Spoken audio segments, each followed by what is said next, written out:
नमस्कार मित्रांनो, मी प्रवीण खरनार आज तुमच्यासाठी परत एक नवीन व्हिडिओ घेऊन आलेलो आहे, ज्यामध्ये आपण फक्त बोलून मराठी इनस्क्रिप्ट टायपिंग करू शकणार आहात। गेल्या व्हिडिओमध्ये आपण मॅन्युअली इनस्क्रिप्ट टायपिंग कशी करावी हे शिकलेले आहात, परंतु आज आपण बोलून टायपिंग कशी केली जाते याचा प्रात्यक्षिक बघणार आहोत। त्यासाठी सर्वप्रथम आपल्याला जावं लागेल गुगल क्रोम या ब्राउझरवर।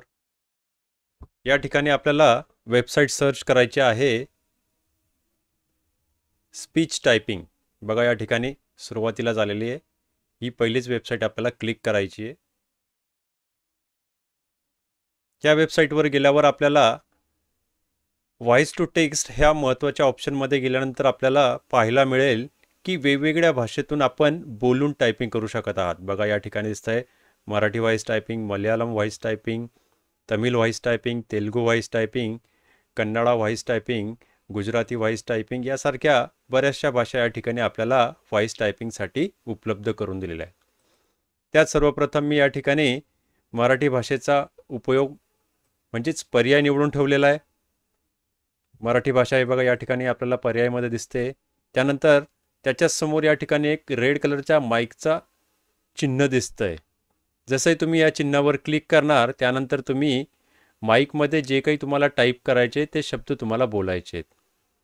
परंतु या ठिकाणी वेबसाईटवर काही टिप्स सुद्धा दिलेल्या आहेत, जसं की तुम्हाला स्वल्पविराम, पूर्णविराम, प्रश्नचिन्ह, अर्धविराम, पूर्णविराम हे चिन्ह जर तुम्हाला टायपिंगमध्ये आणायचे असतील तर त्यावेळेस तुम्हाला व्हॉइस कमांड काय द्यायची आहे। उदाहरणार्थ स्वल्पविरामसाठी स्वल्पविराम चिन्ह ही व्हॉइस कमांड मिळाल्यानंतर स्पीच टायपिंग तुमचं ते स्वल्पविरामाचं चिन्ह त्या ठिकाणी व्हॉइस टायपिंगमध्ये ॲड करेल। अशाच प्रकारचे संपूर्ण चिन्हांचं तुम्हाला या ठिकाणी व्हॉइस कमांड या ठिकाणी दिलेल्या आहेत।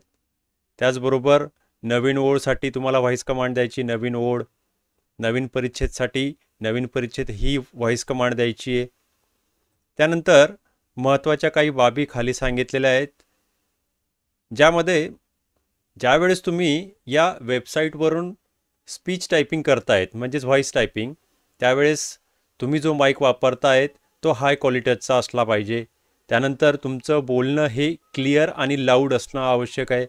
त्यानंतर बोलताना जास्त वेगात बोलू नये, थोडंफार तुम्हाला थोडंसं कमी वेगात बोलावं लागेल, जेणेकरून हे सॉफ्टवेअर तुमचं बोलणं रिकग्नाइज करू शकतंय।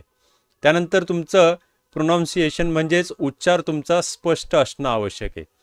यासारख्या काही इन्स्ट्रक्शन्स दिलेल्या आहेत, ह्या जर तुम्ही फॉलो केल्यात तर तुमचा एकूण एक शब्द या सॉफ्टवेअरमध्ये टायपिंग केला जाऊ शकतो। चला तर मग आपण काही ओळी या ठिकाणी टाईप करून बघूया। जसे मी आता या ठिकाणी माईकच्या चिन्हावर या ठिकाणी क्लिक करतोय, बघूया तो आपला टायपिंग घेतो का। हे बघा त्याने ॲक्सेप्ट करायला सुरुवात केली। मी या ठिकाणी जे जे शब्द बोलतोय ते सर्व शब्द त्याने या ठिकाणी टायपिंग करायला सुरुवात केलेली। बघा त्यानंतर हे सर्व शब्द त्याने खालच्या कॉलममध्ये आपल्याला टाईप करून दिलेले आहेत।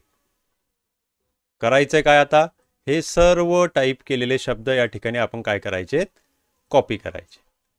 मग कॉपी केल्यानंतर आपल्याला ज्या ठिकाणी आपल्याला ही टायपिंग यूज करायची आपण त्या ठिकाणी ही कॉपी पेस्ट करू शकतो।